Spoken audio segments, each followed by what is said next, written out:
ফাতেমাকে বলতেছে, আচ্ছা বোন বলো তো, আসলে কি তোমরা মুহাম্মাদের ধর্ম গ্রহণ করছো? বলতেছে, হ্যাঁ আমরা মুহাম্মাদের ধর্ম গ্রহণ করছি। শুধু তাই নয়, আমাদের শরীরে এক ফোঁটা রক্ত থাকা অবস্থায় আমরা মুহাম্মাদের ধর্ম ছাড়তে রাজি নই। সুবহানাল্লাহ, কেমন তারা হেদায়েত পেয়েছিলেন। আর আমরা সাধারণ বন্দুকের গুলি লাগলেই আমরা দূরে সরে যাই, ঠিক কিনা? 5ই আগস্টের পর থেকে বাংলাদেশের পুলিশ এত ভদ্র হয়ে গেছে, এখন গুলি দেখলে সালাম দেয়, ঠিক কিনা? মনে হয় এখন চা নাস্তা করাবে।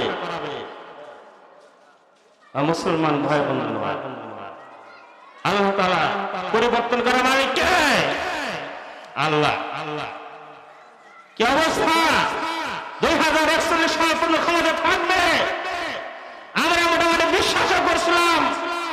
মাঝখান থেকে বৈষম্য বিরোধী ছাত্র আন্দোলনের মাধ্যমে খুনি শেখ হাসিনার পতন হয়েছে, ঠিক না? আলহামদুলিল্লাহ, যার কারণে আজকে সব জায়গায় যোগ্য যোগ্য লোক স্থান পাচ্ছে, ঠিক কিনা? সরকার শেষ, বাইতুল মুকাররমের খতিব শেষ, কেমন খতিব বাংলাদেশের জাতীয় মসজিদে, ঠিক কিনা? এই জাতির জন্য চরম দুর্ভাগ্যের বিষয়। সরকার পলার সাথে সাথে খতিব পলার কি জন্য? জাতির কাছে জবাব দিতে হবে, ঠিক কিনা? কেমন খতিব হইলা তুমি? সরকারের 5,000 খতিব হয়েছো, কঠিন কিয়ামতের ময়দানে আল্লাহর দরবারে জবাবদিহি করতে হবে, ঠিক কিনা? আব্দুল মালিক সাহেব এই দেশের সারা বিশ্বের বহুত বড় সম্পদ। ডক্টর ইউনূস সারা বিশ্বের সম্পদ, সুবহানাল্লাহ। ডক্টর ওবামা খালিদ দেশের সারা বিশ্বের বহুত বড় সম্পদ, আলহামদুলিল্লাহ। যোগ্য যোগ্য ব্যক্তিরা পদে আসতে পারবে যদি ন্যায্যভাবে ভোট হয়, ঠিক কিনা? ন্যায্য যদি অধিকার সবাই পায়। মুসলমান ভাই বন্ধুগণ আমার,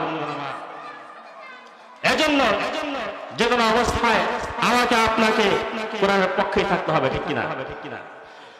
মুসলমান ভাই বন্ধুগণ আমার, ওমর রাদিয়াল্লাহু তাআলা যখন বোনের এরকম কথা শুনলেন যে তাদের ইমানের এত মজবুতি কি জন্য, বলতে ঠিক আছে তোমরা যা করতেছিলে আমাকে একটু দেখাও। ফাতেমা রাদিয়াল্লাহু তাআলা বলতেছে, ভাই ওমর তুমি তো নাপাক, তোমাকে নাপাক অবস্থায় এই কোরআনের পৃষ্ঠা দেওয়া যাবে না।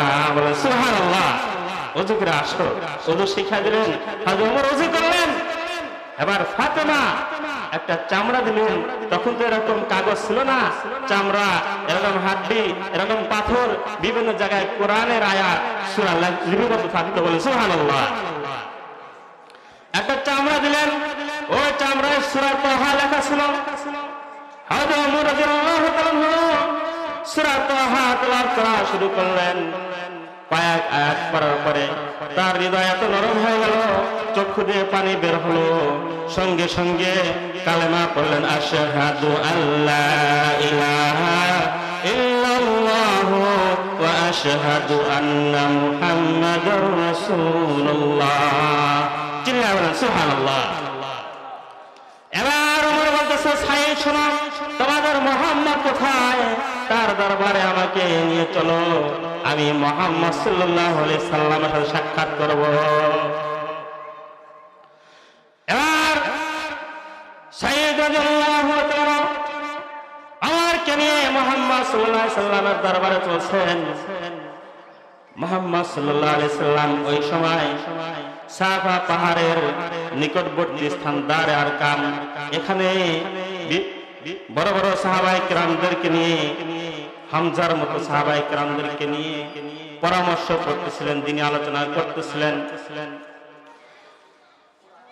এমন সময় একজন বলে উঠলো, ওমর তো তরবারি নিয়ে আসতেছে।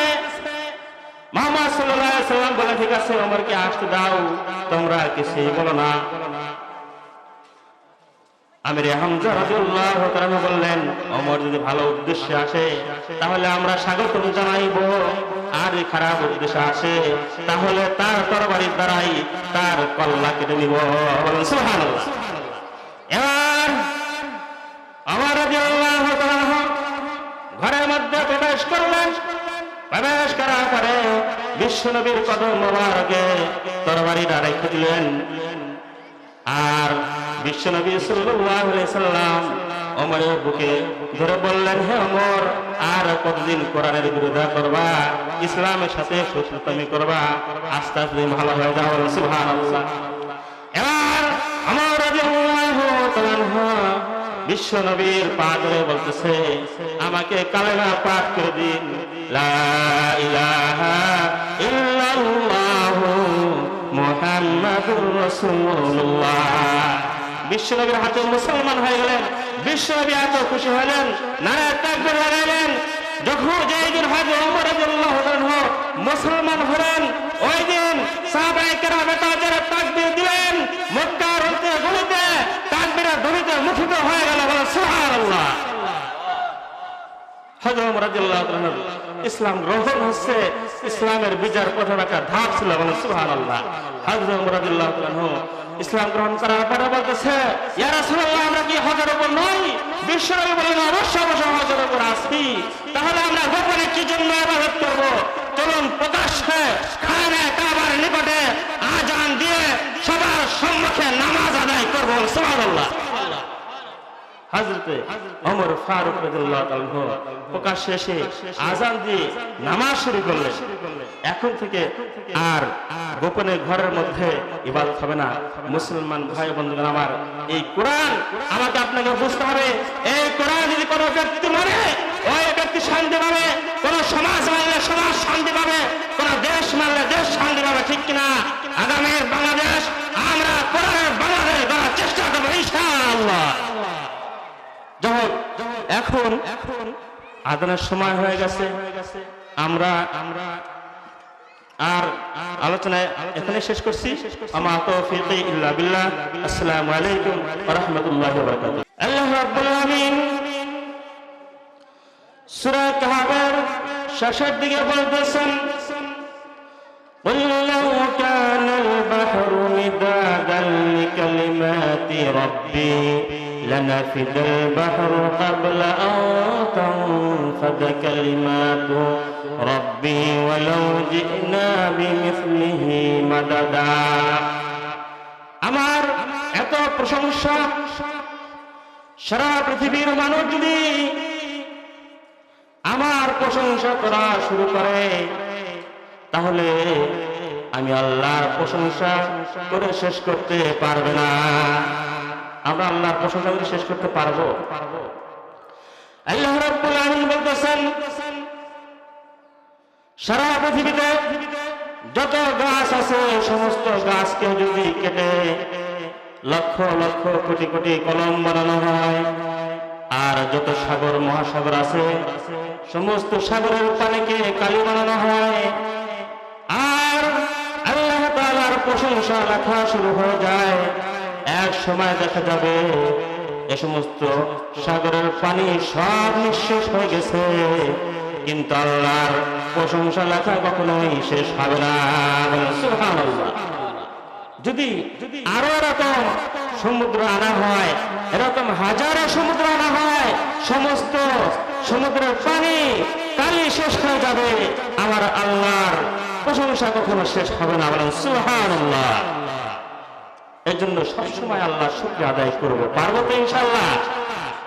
মুসলমান ভাই বন্ধুগণ আমার, আমি কোরআনে কারীম থেকে কিছু আলোচনা করব।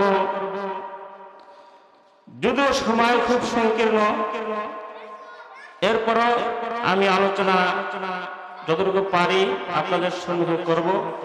আপনারা যদি দোয়া করেন তাহলে আমি আলোচনা করতে পারবো। দোয়া করবেন তো সবাই ইনশাআল্লাহ। এমন কিছু কথা আমি যাতে বলতে পারি, নিজেও আমল করতে পারি, আপনারা আমল করতে পারেন। বলেন ইনশাআল্লাহ। সম্মানিত মুসলিম کرام, কোরআনে কারীমের আলোচনা করা, তাফসীর করা আমার পক্ষে তো সম্ভব নয়। তারপরেও দুই চারটি কথা তাফসীর যতটুকু পারি আমি করব। কারণ কোরআনে কারীমের তাফসীর করতে হলে অনেক জ্ঞানের প্রয়োজন। সেই জ্ঞানগুলি আমার মধ্যে নাই বললেই চলে। তারপরেও যেহেতু আলোচনা করতে বসছি, কিছু আলোচনা করব। বর্তমান বক্তারা তো কিছু আলোচনা করেই এরকম বিশিষ্ট ইসলামী চিন্তাবিদ মুফাসসিরে কোরআন বিভিন্ন জিনিস লেখে, কিন্তু কোরআনে কারিমের তাফসীর করতে হলে 15 প্রকারের ইলমের প্রয়োজন। কয় প্রকার? 15 প্রকার ইলম দরকার। এই ইলম ব্যতীত যদি কোনো ব্যক্তি তাফসীর করে, তাহলে তাফসীর কি রায় হবে, মন গড়া তাফসীর হবে। 15 প্রকার ইলমের মধ্যে 1 নম্বর হচ্ছে ইলমে লুগাত। যে তাফসীর করবে তার জন্য আরবি লুগাত সম্পর্কে, আবিধানিক অর্থ সম্পর্কে ধারণা থাকতে হবে। কোরআনে কারিমের যে সমস্ত শব্দ আছে, এই শব্দের একাধিক অর্থ আছে, বিপরীত অর্থ আছে, সবগুলি তার জানা থাকতে হবে। 2 নম্বর শর্ত হচ্ছে ইলমে সরফ, শব্দ রূপান্তরিত জ্ঞান থাকতে হবে। 3 নম্বর শর্ত হচ্ছে ইলমে নাহু জানা থাকতে হবে। বাক্য ব্যাকরণ, কোন সময় কি এরাব হবে, জের জবরের পরিবর্তনের অবস্থা কখন কি হবে, এটা জানতে হবে। এরপরে ইলমে নাহু, ইলমে ইশতিকাক, ইলমে মানি, ইলমে বদি, এরকম 15 প্রকার ইলম যার মধ্যে আসবে, সে কোরআনে কারিমের তাফসীর করতে পারবে। আর এর বাইরে কোন ব্যক্তি যদি কোরআনে কারিমের তাফসীর করে, তাহলে তাফসীর হবে না, তাফসীর কি রায় হবে, মন গড়া ব্যাখ্যা হবে। বিশ্বনবী সাল্লাল্লাহু আলাইহি সাল্লাম বলেন, মান ফাসসারাল কুরআনা বিরাইহি ফালইয়াতাবাওয়া মাকআদাহু মিনান নার। যে ব্যক্তি মন গড়া তাফসীর করলো, সে যেন জাহান্নামকে ঠিকানা বানিয়ে নিল। চিল্লা বলেন নাউযুবিল্লাহ মিন যালিক। এজন্য কোরআনে কারিমের ব্যাপারে মন গড়া কোনো কিছু বলা যাবে না। বিশ্বনবী সাল্লাল্লাহু আলাইহি সাল্লাম যা বলতেন, এই কোরআনের আয়াত সব ওহী, ঠিক কিনা? মন গড়া কোনো কথা বলছেন? আল্লাহ রাব্বুল আলামিন বলতেছেন, ওয়া মা ইয়ানতিকু আনিল হাওয়া ইন হুয়া ইল্লা ওয়াহয়ুন ইউহা। বিশ্বনবী যা কিছু বলছেন ওহী থেকেই বলছেন, ওহীর বাইরে একটা কথা বলেন নাই। মুহাম্মদ হরগিজ না গুফতা, তা না গুফতা জিবরাইল, জিবরাইল হরগিজ না গুফতা, তা না গুফতা রব্বুল জলিল। মুহাম্মদ সাল্লাল্লাহু আলাইহি সাল্লাম অতক্ষণ পর্যন্ত কোনো কথা বলতেন না যতক্ষণ না জিবরাইল আলাইহিস সালাম কোনো কথা বলছেন, আর জিবরাইল আলাইহিস সালাম অতক্ষণ পর্যন্ত কোনো কথা বলতেন না যতক্ষণ না আল্লাহ রাব্বুল আলামিন কোনো কথা বলতেন। বলেন সুবহানাল্লাহ। এই কোরআনে কারীম যখন নাজিল হওয়া শুরু হলো, তখন মক্কার কাফেররা বিভিন্ন কথা বলা শুরু করলো। ওই সময় তো আরবি সাহিত্যিকের যুগ ছিল। মক্কার সব বড় বড় শিক্ষিত মানুষেরা আরবি ভাষার উপর বহুত বড় পাণ্ডিত্য অর্জন করেছিলেন। এই জন্য কেউ কেউ বললেন এই কোরআন হচ্ছে শের, আবার কেউ কেউ ধারণা করলো এই কোরআন জাদুর কথা, জাদুবিদ্যা। আবার কেউ কেউ বলল এই কোরআন হচ্ছে পাগলের কথা। তাহলে আল্লাহ রাব্বুল আলামিন তাদের সাথে একটা চ্যালেঞ্জ ঘোষণা করলেন। কি করলেন? চ্যালেঞ্জ। দেখেন, কোন বই যদি কোনো ব্যক্তি লেখে, তাহলে শুরুতে লিখে দেয় যে আমার বই ভুতরি হতে পারে, আপনি যদি সামনে ধরা যেতে পারেন তাহলে সরিয়ে দেব, ঠিক কিনা? নিজের দুর্বলতা, অক্ষমতা প্রকাশ করে। কিন্তু আল্লাহ রাব্বুল আলামিন শুরুতেই বলে দিলেন এই কিতাবের মধ্যে কোনো সন্দেহ নাই। বলেন সুবহানাল্লাহ। যালিকাল কিতাবু লা রাইবা ফি। এই কিতাবের মধ্যে সন্দেহ তো দূরের কথা, সন্দেহের অবকাশ পর্যন্ত নাই। আপনাদের সন্দেহ আছে? যদি সন্দেহ থাকে তাহলে ঈমান থাকবে না, ঠিক কিনা? ও মুসলমান ভাই বন্ধুরা, আল্লাহ রাব্বুল আলামিন ওই সমস্ত কাফের মুশরিকদের জবাবে কোরআনে কারীমের আয়াত নাযিল করলেন। قل لئن اجتمعت الإنس والجن أن يأتوا بمثل هذا القرآن لا يأتون بمثله ولو كان بعضهم لبعض ظهيرا হে নবী আপনি ওই সমস্ত কাফের মুশরিকদের বলে দিন তারা যদি বলে এই কোরআন মানব রচিত কিতাব তাহলে শোনো তোমরা সমস্ত মানুষ এবং সমস্ত জিন মিলে এই কোরআনের অনুরূপ একটা কোরআন রচনা করে নিয়ে আসো এর মতো একটা কিতাব রচনা করে নিয়ে আসো দেখি তোমরা পারো কিনা তারা কি পারছে আল্লাহ রাব্বুল আলামিন বলছেন না তারা কখনোই পারে নাই আর পারবেও না পারবে না এরপরে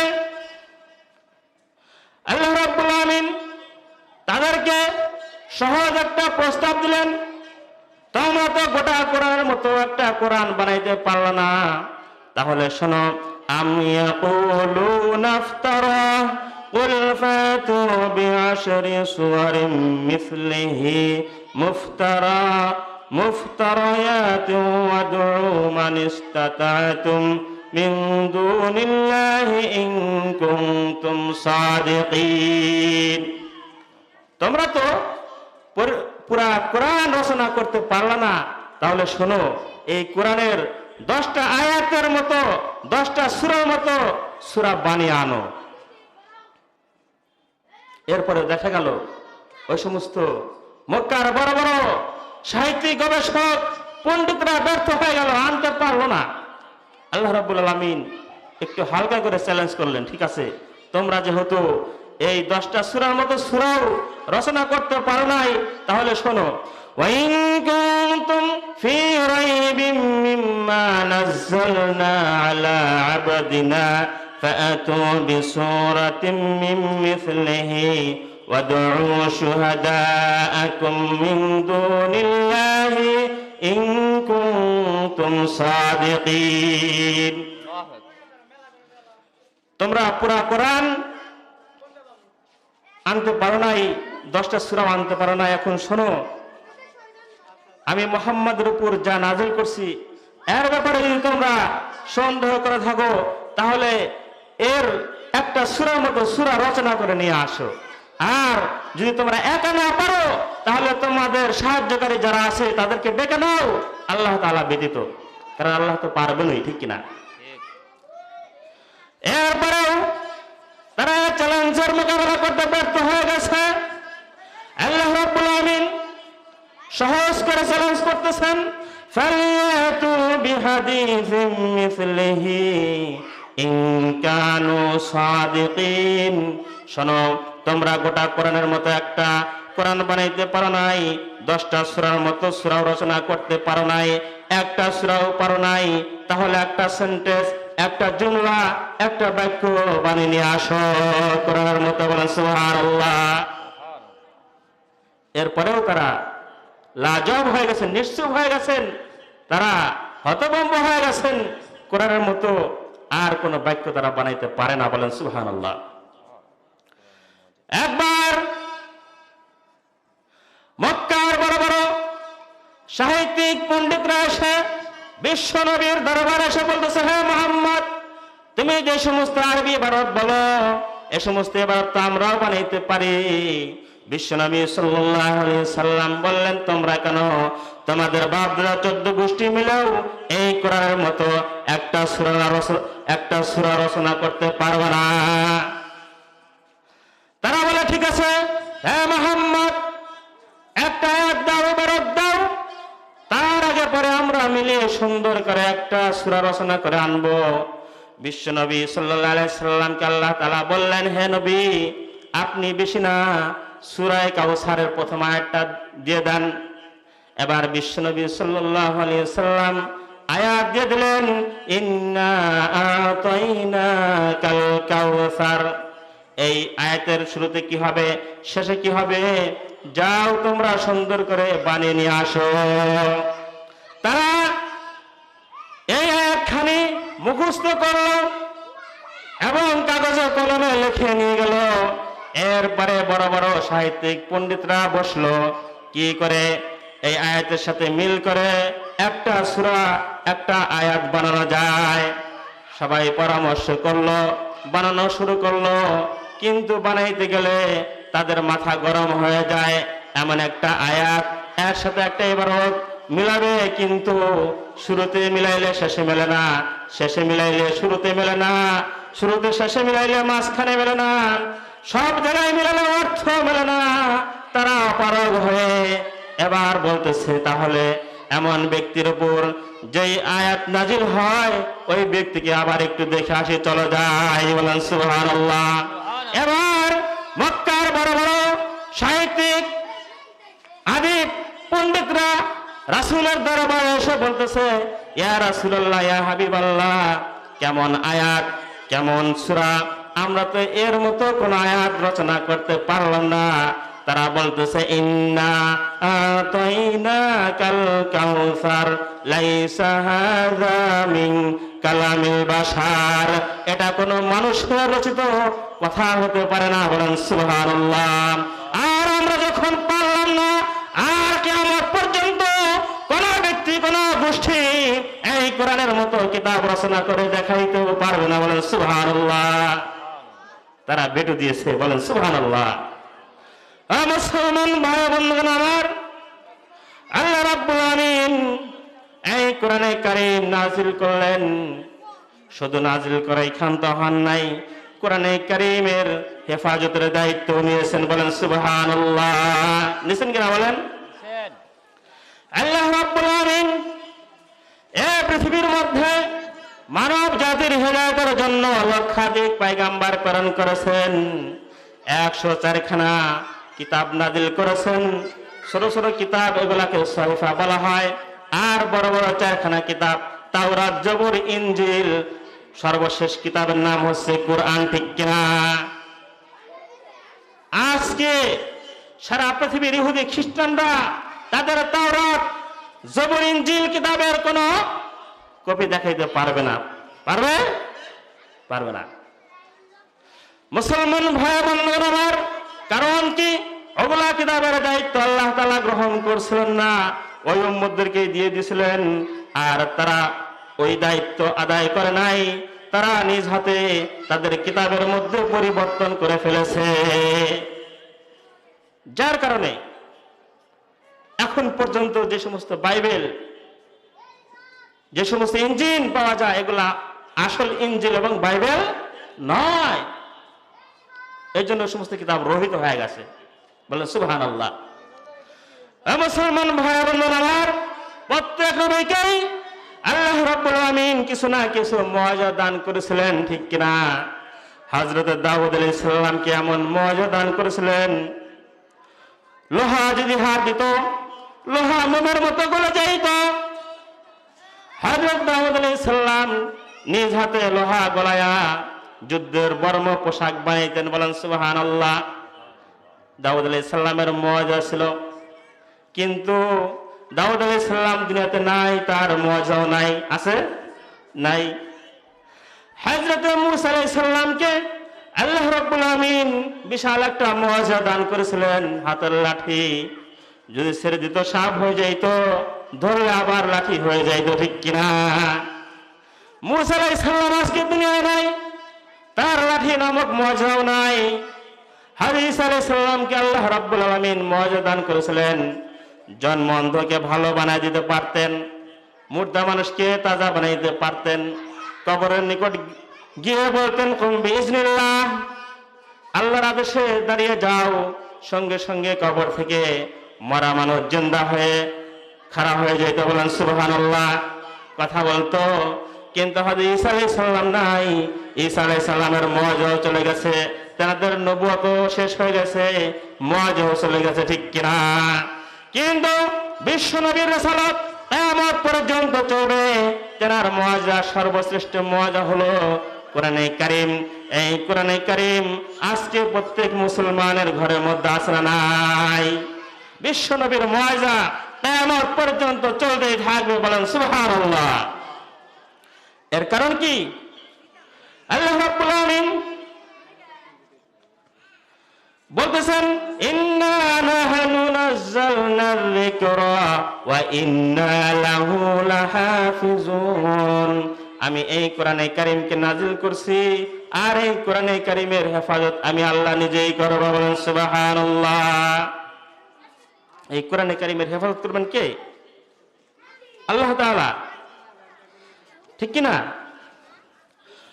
ও মুসলমান ভাই বন্ধুগণ আমার, অনেক মানুষ আছে যারা বলে এই কোরআনের সংস্কার করতে হবে। অনেক নাস্তিক মুরতাদ আছে কোরআনের সংস্কার করতে চায়, আছে না নাই? কোরআন কি সংস্কার করা যাবে ভাই বলেন? কেউ যদি বলে আমার নাকের সংস্কার করব, কানের সংস্কার করব, দাঁতের সংস্কার করব, এর চাইতে ভালো নাক কান লাগাইবো, তাহলে কি হবে? সংস্কার কিন্তু যেখানে সেখানে করা যায় না, ঠিক কিনা? সুতরাং এই কোরআন কোনোদিন সংস্কার করা যাবে না। কোরআন অনুযায়ী আমাদের জীবন চালাইতে হবে, ঠিক কিনা? ও মুসলমান ভাই বন্ধুরা আমার, এই কোরআন অনুযায়ী যারা জীবন পরিচালিত করছে তারা জিরো থেকে হিরো হয়ে গেছে, আর যারা বিরুদ্ধাচরণ করেছে তারা জিরো থেকে হিরো হয়ে গেছে, ঠিক কিনা? এর প্রমাণ আছে না? আবু জাহেল, আবু লাহাব, উতবা, শাইবা মক্কার বড় বড় লিডার ছিল, কিন্তু এই কোরআন না মানার কারণে তারা একদম ধ্বংস হয়ে গেছে, ঠিক কিনা? হয়েছে কিনা বলেন? আবু লাহাব রাসূলের চাচা, তিনি মক্কার একজন লিডার ছিলেন, বহুত বড় নেতা ছিলেন, কিন্তু এই কোরআনের যখন বিরুদ্ধাচরণ করলেন তখন এই নেতা ধ্বংস হয়ে গেলেন। বিশ্বনবী সাল্লাল্লাহু আলাইহি সাল্লামের উপর যখন আয়াতে কারিমা নাযিল হলো, ওয়ানজির আশিরাতাকাল আকরাবিন, হে নবী আপনি আপনার নিকটতম আত্মীয় স্বজনদেরকে ভীতি প্রদর্শন করুন। তখন বিশ্বনবী সাল্লাল্লাহু আলাইহি সাল্লাম আল্লাহ তাআলার হুকুম পালনার্থে সাফা পাহাড়ে আরোহণ করলেন এবং তার গোত্রের লোকজনদেরকে ডাকলেন।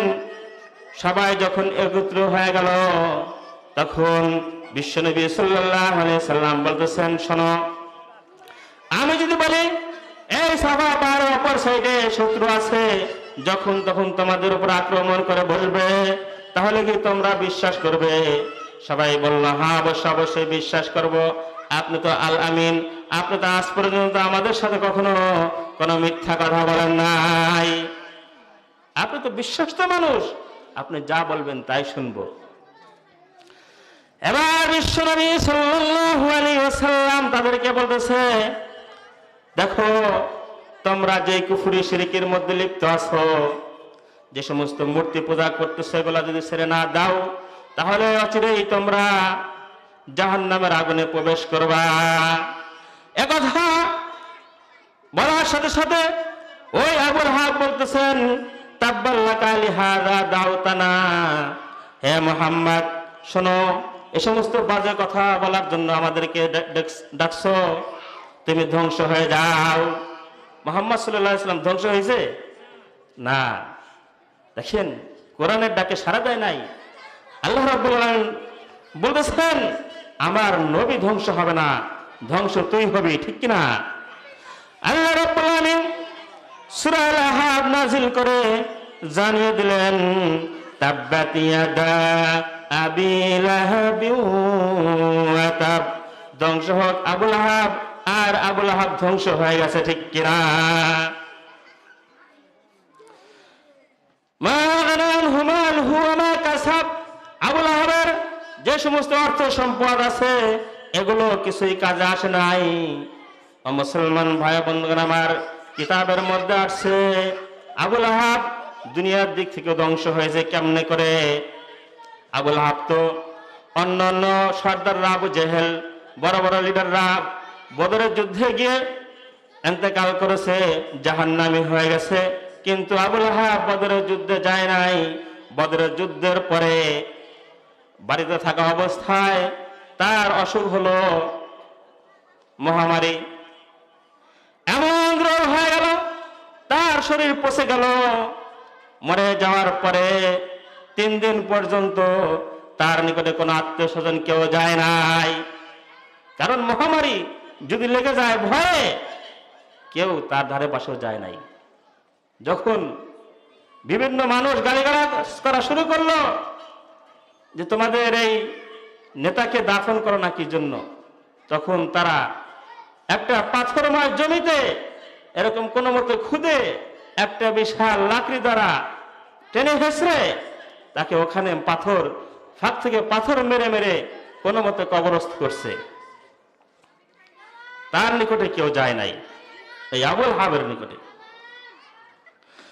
মুসলমান ভাই বন্ধুরা আমার, দুনিয়াতে সব কিছুই ছিল, কিন্তু কোরআনের বিরুদ্ধাচরণ কারণে তার এরকম শাস্তি হয়েছে।